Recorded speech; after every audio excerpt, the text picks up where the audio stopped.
السلام علیکم ورحمۃ اللہ وبرکاتہ۔ جی ورس کیسے ہیں؟ اللہ تعالیٰ آپ سب کو سلامت رکھے، اللہ تعالیٰ ہم سب کو ایمان اور صحت کی بہترین حالت میں رکھے۔ تو چلیے سورۃ یونس کے رکوع نمبر 9 کی طرف بڑھتے ہیں۔ اعوذ باللہ من الشیطان الرجیم، بسم اللہ الرحمن الرحیم۔ فما پس نہیں، آمنا ایمان لائے، لموسیٰ حضرت موسیٰ علیہ السلام پر، الا مگر، اللہ کی وجہ سے جو ما شروع میں آیا ہے اس کا معنی جو ہے وہ نفی میں ہوا، لیکن ویسے اس کا معنی جو کا ہوتا ہے، ما من جو، لیکن اللہ کی وجہ سے اس کا معنی نفی میں ہو جاتا ہے، یعنی نہیں ایمان لائے حضرت موسیٰ علیہ السلام پر مگر ذریۃ نوجوان من قومہ ان کی قوم میں سے، علی خوفن کس وجہ سے ایمان نہیں لائے سارے، خوف کی وجہ سے، من فرعون فرعون کا، وملئہم اور ان کے سرداروں کا، ان یفتنہم کہ وہ ان کو آزمائش میں ڈالیں، مصیبت میں مبتلا نہ کر دیں۔ اس وجہ سے لوگ حضرت موسیٰ علیہ السلام پر ایمان نہیں لائے کہ فرعون اور اس کے سردار ان کو کہیں مصیبت میں نہ ڈال دیں، آزمائش میں نہ ڈال دیں، ان کے اوپر ظلم و ستم نہ کریں۔ وَإِنَّ اور بے شک فرعون فرعون، قرآن پاک نے فرعون کی جو تعریف بیان کی ہے وہ یہ ہے کہ لعال بڑا سرکش تھا زمین میں، بڑا جابر تھا، فی الارض زمین میں، وَإِنَّهُ اور بے شک وہ لمن المسرفین ضرور حد سے بڑھنے والوں میں سے تھا۔ وقال اور کہا حضرت موسیٰ علیہ السلام نے، حضرت موسیٰ علیہ السلام نے، یا قومی اے میری قوم، ان کنتم اگر تم ہو، آمن تم ایمان لائے، باللہ اللہ تعالیٰ پر، فعلیہ پس اسی پر، توکلوا تم بھروسہ کرو، ان کنتم مسلمین اگر تم مسلمان ہو، اگر تم واقعتاً صحیح معنوں میں مسلمان ہو تو اللہ تعالیٰ پر بھروسہ کرنا تمہارے اوپر واجب ہے کہ تم اللہ پر ہی توکل کرو۔ فقالوا پس وہ بولے، اللہ اللہ تعالیٰ پر توکلنا ہم نے بھروسہ کیا، ربنا اے ہمارے رب، لا تجعلنا ہمیں نہ بنانا، فتنۃ نشانہ ستم، آزمائش کا ذریعہ، للقوم الظالمین ظالم قوم کے لیے، نشانہ ستم نہ بنانا ہمیں، یعنی کہ ان کے آگے ظلم و ستم کے لیے آزمائش کے طور پر نہ ہمیں لے آنا۔ وَنَجِّنَا اور ہمیں نجات بخش دے، برحمتک اپنی رحمت سے، من القوم الکافرین کافر قوم سے۔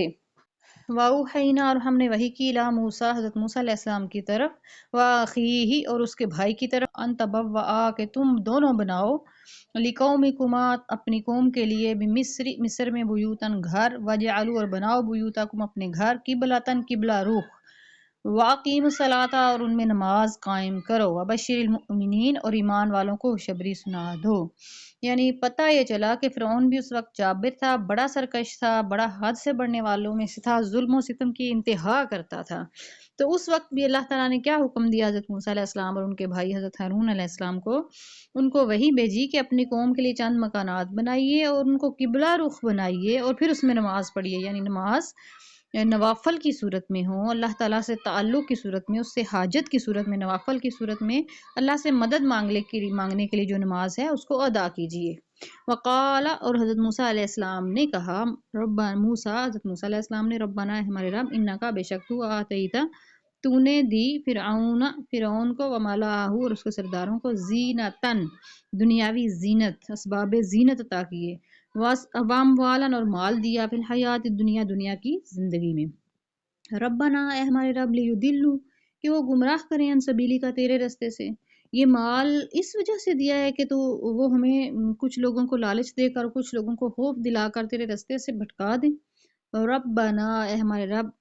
نطمس برباد کر دے، علی اموالہم ان کے مالوں کو، واشدد اور سخت کر دے، علی قلوبہم ان کے دل، فلا یؤمنوا پس وہ ایمان نہ لا سکیں، حتی یہاں تک کہ یروا العذاب العلیم کہ دردناک عذاب کو خود آنکھوں سے دیکھ لیں۔ یعنی کہ یہ ایک قسم کی بد دعا ہے کہ مال بھی برباد ہو جائیں اور پھر دل بھی اتنے سخت ہو جائیں کہ آخر وقت تک بھی ایمان یاد نہ آئے۔ اللہ تعالیٰ ہمیں دلوں کی سختی سے بچائے، آمین۔ قال پھر ارشاد ہوا اللہ تعالیٰ کی طرف سے، قد تحقیق اجیبت قبول کر لی گئی، دعوتکما تم دونوں کی دعا، فاستقیما پس تم قائم رہنا دونوں، تثنیہ کا صیغہ استعمال ہو رہا ہے کہ پس تم دونوں قائم رہنا، ثابت قدم رہنا، ولا تتبعان اور نہ پیروی کرنا، سبیل الذین ان لوگوں کی، لا یعلمون جو علم نہیں رکھتے، یعنی کہ جو شعور نہیں رکھتے، علم نہیں رکھتے، ان کا راستہ کوئی اتھینٹک نہیں ہوتا، ان کی پیروی ہرگز نہ کرنا۔ وجاوزنا اور ہم پار لے گئے بے بنی اسرائیل بنی اسرائیل کو البحر سمندر کے فاتبعہم پس ان کی پیروی کی فرعون نے وجنودہ اور اس کے لشکر نے باغین سرکشی کے ساتھ وعدوا اور ظلم کے ساتھ، ظلم اور سرکشی کے ساتھ ان کی پیروی کرتے ہوئے اسی سمندر میں وہ بھی داخل ہو گئے، حتی یہاں تک اذا جب ان کو ادرکہ ان کو پکڑ لیا الغرق غرق نے آ لیا، ڈوبنے نے آ لیا ان کو، قال تو اس نے کہا آمنتو میں ایمان لاتا ہوں انہو بے شک وہ یعنی کہ اللہ تعالیٰ لا الہ نہیں معبود الا مگر اللہ دی وہی آمنت جس پر ایمان لائے بھی اس پر بنو اسرائیل بنی اسرائیل وانا من المسلمین اور میں مسلمان ہوں جس پر بنی اسرائیل ایمان لائے اب میں اس پر ایمان لاتا ہوں۔ تو اللہ تعالیٰ نے بھی کیا ارشاد فرمایا آنا اب ایمان لاتا ہے، وقد اور تحقیق حالانکہ عصیتا تو نافرمانی کی، قابل اس سے پہلے وکنت من المفسدین اور تو فساد بپا کرنے والوں میں سے تھا، اس سے پہلے تو نے نافرمانی کی اللہ تعالیٰ کی اور تو فساد بپا کرنے والوں میں سے تھا۔ فالیوم پس آج کے دن کیا ہوگا ننجی کا ہم تجھے نجات ضرور دیں گے، بادانی کا تیرے جسم کو ہم بچا لیں گے، لتکون تاکہ تو ہو جائے لیمن اس شخص کے لیے حلفہ کا جو تیرے پیچھے ہے آیا نشانی، ہر اس شخص کے لیے جو تیرے بعد میں آنے والا ہے اس کے لیے تو عبرت کا نشان بن جائے۔ وَإِنَّ اور بے شک کثیر من الناس لوگوں میں سے اکثر عن آیاتنا ہماری نشانیوں سے لغافلون ضرور غفلت میں ہیں۔